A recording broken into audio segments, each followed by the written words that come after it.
I'm thinking a lot about how Microsoft just bought Activision, one of the world's largest video game publishers, and I think that news is a lot more frightening than most people realize. Like, I see people worrying, oh, what if they make Call of Duty an Xbox exclusive? But that's not the issue. The issue is that Microsoft can use Activision to undercut the rest of the entire video game industry and build a monopoly.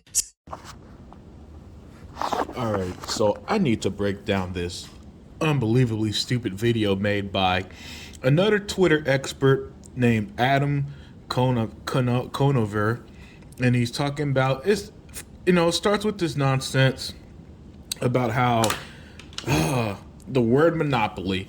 All right, Twitter experts, Microsoft isn't close to a monopoly, and there's going to be more than enough proof in this video that would hopefully shut you up about this nonsense.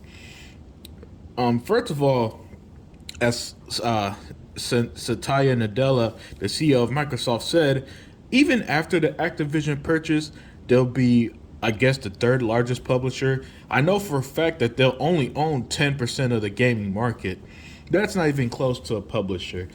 But I'm also going to show other companies like Embracer Group, who owns way more of the, of the market. See, most publishers sell their games for $60 or $70, which they have to do because the games cost hundreds of millions of dollars to make and years of effort. But Microsoft has recently disrupted that strategy by introducing a service called Game Pass, where you can get hundreds of games for just $9.99 a month. And now they're buying up game publishers so they can put their games on the service. Microsoft has bought so many game studios that they now own Doom, Wolfenstein, Quake, Halo, Call of Duty, Elder Scrolls Fallout, Diablo, Hearthstone, Overwatch, StarCraft, Warcraft, World of Warcraft, Psychonauts, Guitar Hero, Dishonored, Minecraft, Gears of War, Tony Hawk, and Zork. You know, it's funny you list all those IPs Microsoft now owns. Hey, just a few years, let's rewind time, because all this stuff is not only extremely recent, we live in the internet age where you can prove all this. That's what's so funny. You can prove all this. Microsoft just came from a generation where for the last 4 years of it, all we ever heard was what? Xbox has no games. People like you, Adam, sat there day after day after day after day pushing this narrative that Xbox has no games, which wasn't true, but that they did need studios, which was true. And Phil Spencer and Nadella did what? They invested heavily into gaming. This is something that came out of your mouth. People like you. Y'all said that shit over and over and over. And now that Microsoft has done it, it turned out to be a fucking lie, because here you are bitching that Microsoft is doing exactly what the gaming community said they should. Just because Microsoft has the money and Sony doesn't mean shit, all right? All it means is that now Sony is learning that, what's that old WCW phrase? Where the big boys play? Yeah, Microsoft and Xbox is where the big boys play. And funny how you think they're going to use Game Pass to undercut all these other games. Motherfucker, Game Pass already exists, is already successful with 25 million subscribers, and gaming is fine. Yeah, funny how gaming is still fucking fine. And it's going to be fine when Starfield hits. It's going to be fine when Call of Duty goes to Game Pass. It's going to be fine when Warcraft gets an Xbox port and goes to Game Pass. Because, hey, when you own something, you could do whatever the fuck you want with it. Remember Zork? It doesn't matter if Call of Duty is also available on PlayStation. If you can get it for $9.99 instead of $70 and get hundreds of other games too, that's what you're going to do. The deal is just too good to pass up. Now I can hear what you're going to say next. You're saying Sony and Nintendo just need to make their own Game Pass competitors and make their own games, $9.99 a month. Here's the problem. I don't think they can do that. Bingo. And let me say this. It's not Microsoft's problem that Sony and Nintendo can't keep up with Xbox. It's not. All right? If Nintendo and Sony wants to do their own services, hey, it's not their fault Microsoft was ahead of the game on this. That Microsoft put the infrastructure ahead years ago to that now in 2022, we're at the point where Game Pass is this massive success. That is not Microsoft's problem.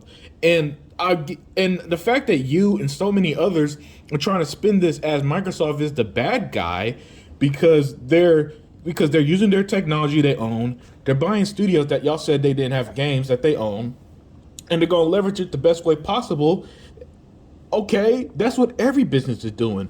When Disney got Fox, they put The Simpsons on their platform stream and on Disney Plus. It might even be on Hulu, which Disney also owns, right?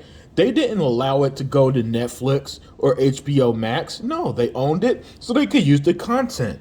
And yet here, only Microsoft is treated as the bad guy for this. Funny how that works, isn't it? But you see the manipulation tactics here, everybody. You see how and this is such a modern day thing. He talks fast to make him seem smarter than he actually is.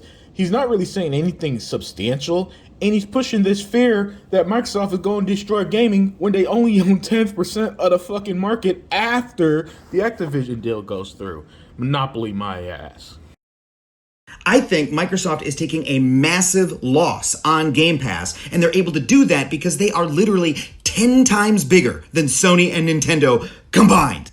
Nintendo makes video games and playing cards. Sony makes video games and headphones. Microsoft makes video games, the operating system that every computer in the world runs on, and the web services that every website in the world run on.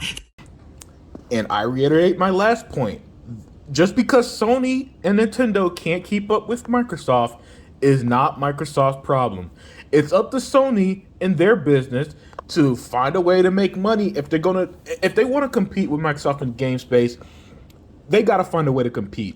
It's not Microsoft's job to purposely sabotage their own product in Xbox just to help fucking Sony. Sony would never do that. Are you kidding me? We're talking about the same Sony that paid for games to be off Nintendo and Sega, that bullied Sega out of the console market.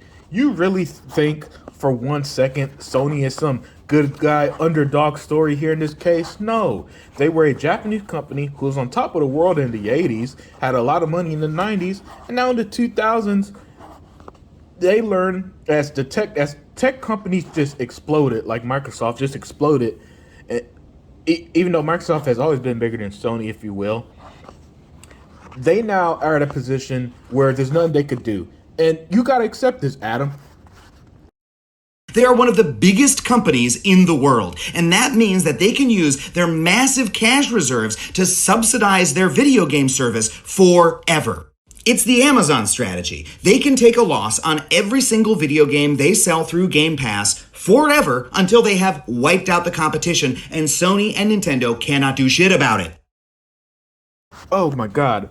He's pushing the Game Pass isn't sustainable thing. The same shit Jim Ryan said, and now they're trying to push their own Game Pass. If Game Pass wasn't a success, Xbox and Microsoft wouldn't do it. Microsoft historically has canceled plenty of projects. Remember the Zune? The Zune was supposed to be the iPod competitor. It barely lasted 5 years. So get out of here with this idea that they're purposely losing money because Xbox is owned by Microsoft. It's not profitable, and they're using it to strangle out the middleman, and using Amazon as the example. No.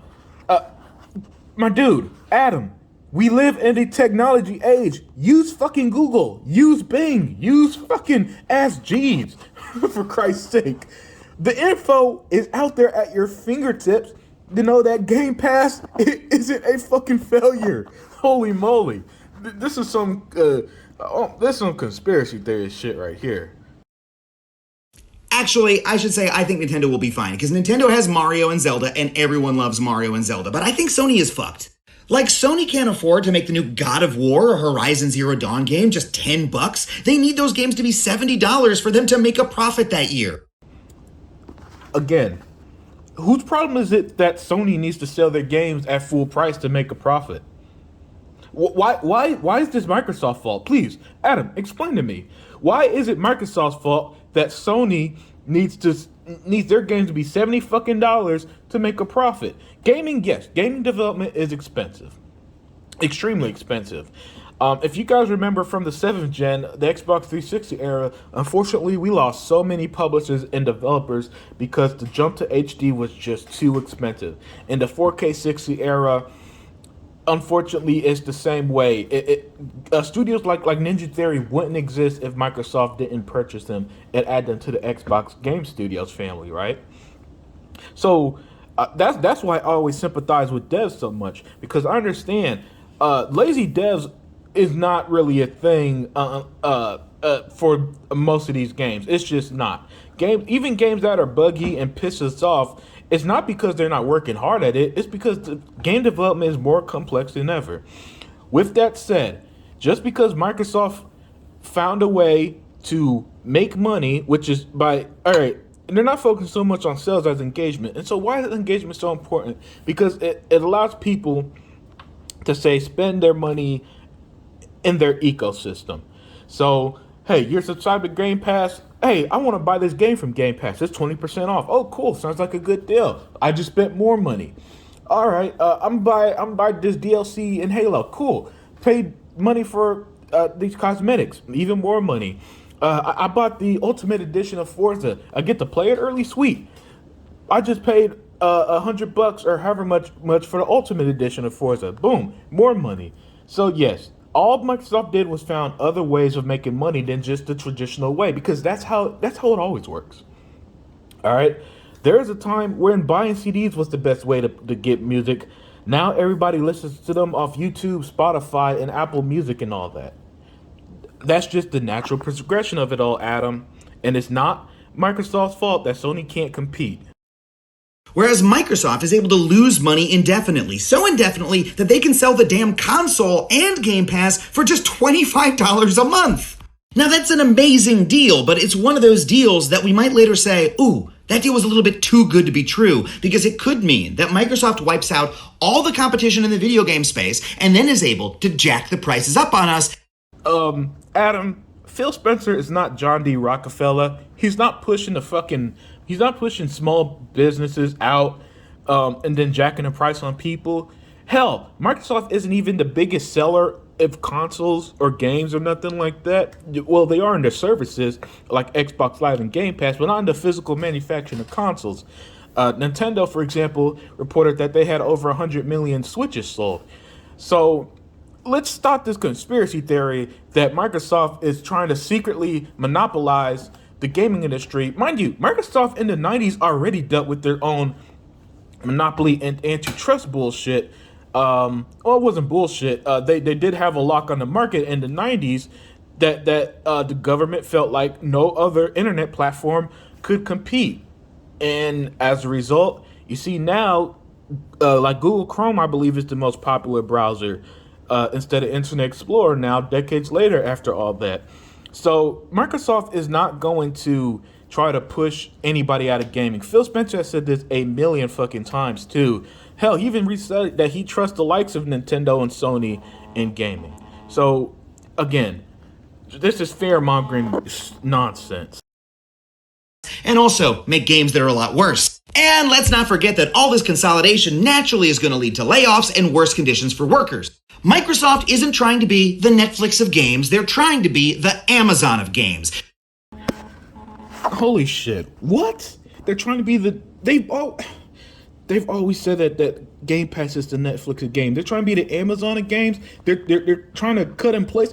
My dude, every single studio who's joined Xbox so far has grown. Ninja Theory. We wouldn't have a Ninja Theory if it wasn't for Xbox. The State of Decay developers, Undead Labs, they grown, got new offices. Every team that's joined Microsoft has grown. They hired more people. They're hiring more people because game development takes a lot of money, takes a lot of time, takes a lot of resources, and they know that the more people they have working, the better that these games are going to be. They're not going to cut them and have them. Gaming already has a bad history of crunching stuff, so they're not going to take the PR backlash of making things worse, especially with Activision and after the Bobby Kotick fiasco. So please stop this conspiracy theory you're pushing, because you sound dumb as fuck, Adam. They want to use their massive cash advantage to undercut and dominate the entire game industry. That is bad for video game makers and video game players, and as someone who loves video games, I'm worried. Okay, Adam, this the last sentence was probably the biggest bullshit of them all. The two times that we've had a monopoly, actual monopoly in gaming, was with Nintendo in the 80s and Sony in the PS2 era. You know that, right? If you didn't, then why even talking about video games when you don't know shit? And if you don't remember, and again, we live in the internet age, you can look all this up, Adam. Nintendo treated third party like shit. They really did. Third party did not like working with Nintendo, but they almost had no choice because Nintendo were the only ones doing good after the console market crashed in the 80s. In the 2000s, the PS2 had like something crazy, like 90% of the market, sold 155 million consoles in its lifetime, while the OG Xbox sold like 25 million, this GameCube sold 20 million, right? So they had this massive audience. And I don't remember anybody ever bitching like this. But yet, with Microsoft, oh, it's doom and gloom. It's the end of the world. Oh, gaming's about to die. Microsoft's about to control the gaming market, like John D. Rockefeller controlled oil in the 1890s. Come on, man. No, none of this is going to happen, all right? Gaming is going to be, first of all, let's not forget, there's rumors going around that Amazon is making a console. So we could potentially have a world where Amazon joins the gaming space. So let's say Sony does die out. Sony goes the way of the dodo bird, stops making consoles and becomes Sega 2.0, just publishing third-party games. So there's going to be another company to make a console and take its place. That's happened with phones. It's happened with cars. It's happened with TVs. It's happened with computers. It's happened with computer parts. You name it. Right? So, Adam, and I end it with this, man. Cut the bullshit, my dude. Every word out of your mouth was just utter nonsense. But especially in pushing this just conspiracy theory, this QAnon level conspiracy theory that Microsoft is secretly trying to destroy gaming and take over the world. My dude, come on, man. When I saw this, I had to make this video because this is the worst of the worst. There's a lot of stupid Twitter experts out there who don't know what the fuck they're talking about. I don't think anybody has topped this guy in just pure stupidity. And with that, I'm out.